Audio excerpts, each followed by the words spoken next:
Assalamualaikum warahmatullahi wabarakatuh. Waalaikumsalam warahmatullahi wabarakatuh. Apa kabarnya anak-anak ibu sekalian? Alhamdulillah baik. Alhamdulillah. Ibu lihat memang semuanya seger-seger ya, walaupun sekarang sudah siang. Sudah makan? Siap Sudah sudah. makan? Berarti jangan nanti habis makan bawaannya ngantuk ya nak ya. Karena kita baru mau mulai nih. Kalau ngantuk nanti ibu ditinggal sendirian nih. Gitu ya nak ya.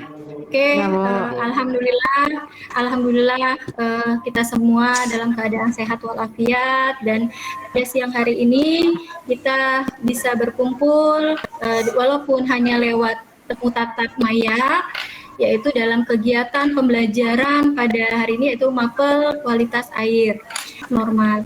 Oke, alhamdulillah. Semoga kita selalu sehat dan semangat dalam mencerdaskan kehidupan bangsa. Semangat, oke?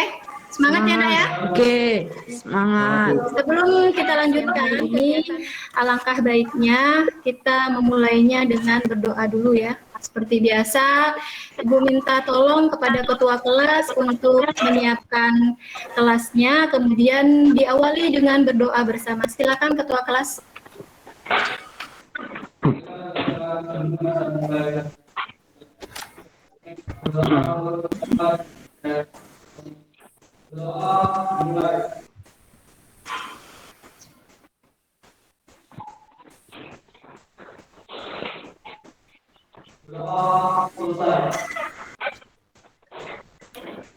Alhamdulillah.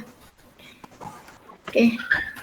Terima kasih kepada ketua kelas Taruna Dika sudah memulai kegiatan pembelajaran kita pada hari ini dengan berdoa bersama. Semoga apa yang kita lakukan pada hari ini nanti sampai dengan selesai, kegiatan kita selalu diberikan rahmat, menjadi berkah untuk kita. Yang jelas apa yang sudah kita lalui pada hari ini itu benar-benar bisa mendatangkan manfaat untuk kita semua. Seperti itu ya, amin ya Allah. Amin. Baik, sebelum selanjutnya Ibu melanjutkan ke kegiatan pembelajaran kita pada siang hari ini, mohon semuanya mengisi presensi dulu. Ibu ingatkan lagi, silakan mengisi presensinya ya. Nah, sudah diisi belum nak? Pada siang hari ini, baiklah anak-anak, hari ini kita akan melanjutkan kegiatan pembelajaran kita, yaitu kegiatan mapel kualitas air. Nah, kemarin kita sudah melakukan, di pertemuan sebelumnya kita sudah mempelajari ya beberapa materi, yaitu yang pertama berkenaan dengan materi pembagian dari kualitas air itu ada apa saja, kemudian ada berapa saja nak kualitas air kita dibagi? Ada 3 ya? Ya, apa saja? Yang pertama parameter kualitas air fisika, kemudian ada kimia dan ada biologi. Dan parameter kualitas air pada kolam budidaya. Nah, seperti minggu-minggu kualitas air, kemudian kedua alat-alat yang digunakan dalam pengukuran parameter kualitas air, kemudian yang ketiga adalah nilai dari skala. Jadi nilai dari skala kualitas air, nah itu sudah kita pelajari juga. Pemahaman kalian dari hasil belajar kalian yang sudah kita lakukan pada pertemuan sebelum-sebelumnya pada kemarin ya, pada pertemuan kemarin-kemarin.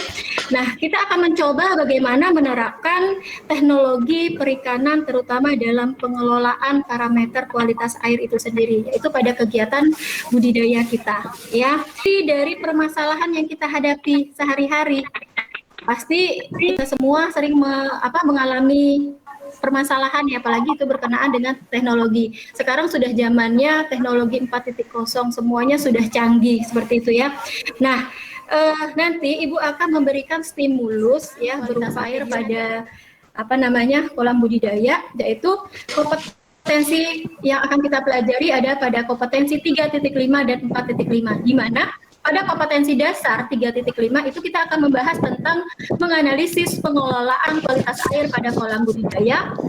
Kemudian indikator pencapaian dari kompetensi dasar dari 3.5 adalah yang pertama 3.5.1 menentukan macam-macam parameter kualitas air. berupa fisika, kimia, dan biologi.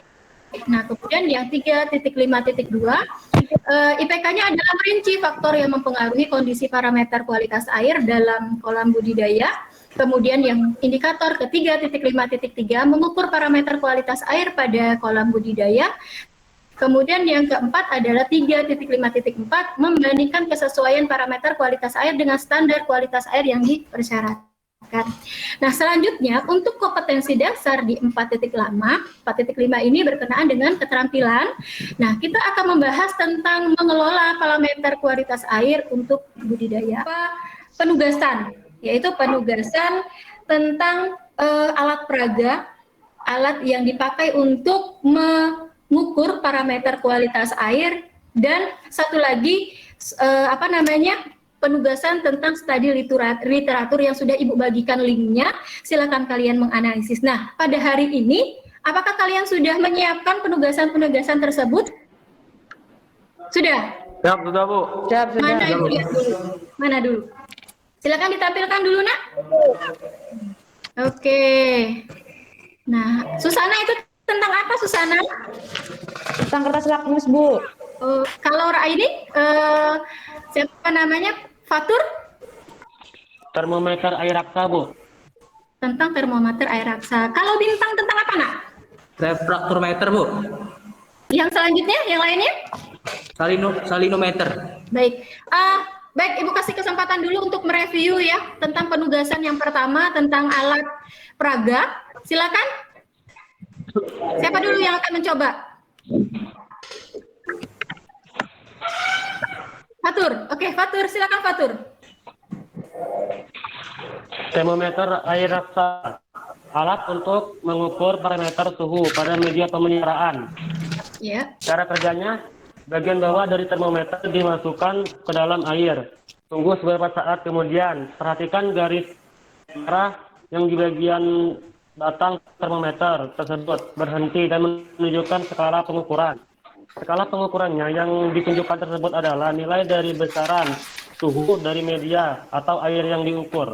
Ini itu sangat beraneka ragam. Ya. Nah, semua perkembangan teknologi tersebut memberikan manfaat dan kemudahan dihasilkan atau diciptakan tersebut digunakan secara baik dan bijak.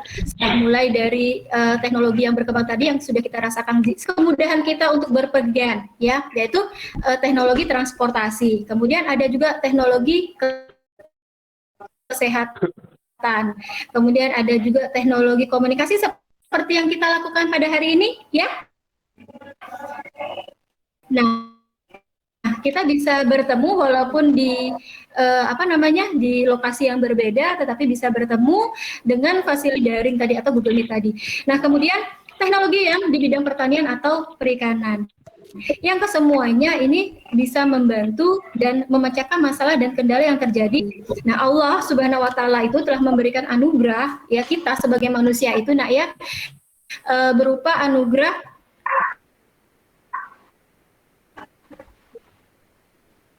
otak atau pikiran, ya. Nah, inilah letaknya kesempurnaan bagi manusia. Kemudian kalau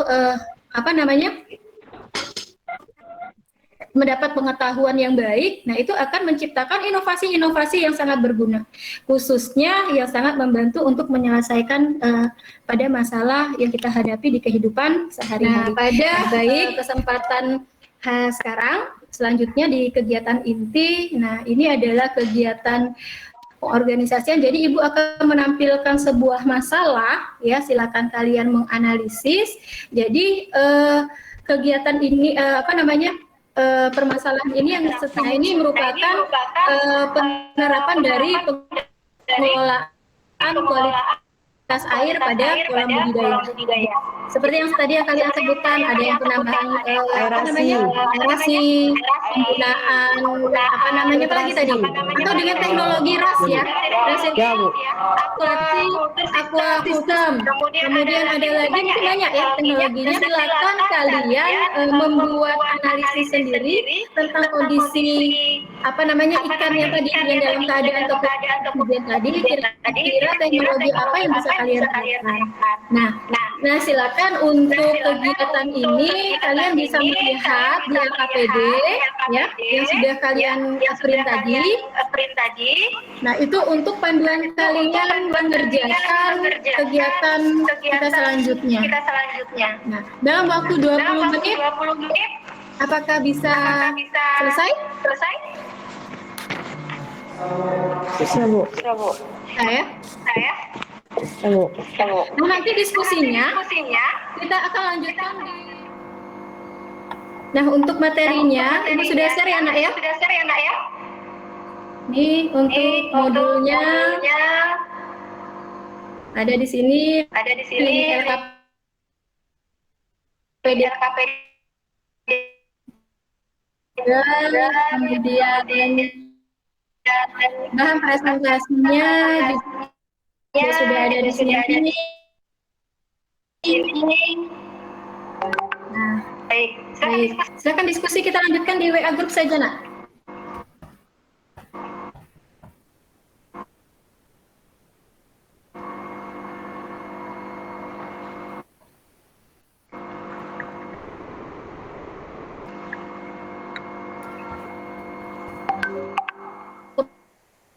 Kekurangan oksigen pada media budidaya. Karena blower itu kan seperti ada alat ya, alat yang batu yang dimasukkan ke dalam air. Nah, itu di batu itu seperti kalau kita hubungkan dengan listrik ya. Jadi alat blower itu nanti dia sebagai sumber oksigen. Nah, itu nanti memberikan aliran oksigen di dalam badan air tadi itu sendiri ya. Jadi kalau ada fenomena seperti yang tadi terjadi pada ikan nila, ini sangat efektif sekali untuk menambah kandungan oksigen ya di dalam budidaya ya, dalam media budidaya. Oke, baik, silakan selanjutnya di stop. Nah, baik, di penghujung dari pertemuan kita kegiatan sama-sama ya, mulai dari awalnya review dari kegiatan pembelajaran sebelumnya, kemudian Ibu memberikan penugasan berupa sebuah video untuk kalian menganalisis, kemudian kalian menuangkannya dalam bentuk diskusi yang aktif dan membuat presentasi, selanjutnya mempresentasikan, dan kita juga sudah melaksanakan kegiatan evaluasi. Tadi hasilnya beragam, alhamdulillah ada yang dapat 100, ada yang masih di bawah PKM, yaitu 2 orang, yaitu 20 dan nilai 40. Nah, di akhir kegiatan pembelajaran ini, Ibu akan memberikan kesimpulan. Jadi, yang sudah kita pelajari dari awal maupun kualitasnya. Hal yang harus diperhatikan dalam pengelolaan kualitas air, yang pertama adalah parameter kualitas air yang penting yang ada di dalam di dalam air itu sendiri. Seperti misalnya kandungan amonia, kandungan oksigen dalam air, kemudian ada suhu di dalam air kolam, kepadatan ikan, cahaya matahari, dan masih banyak lagi gitu ya. Nah, ini adalah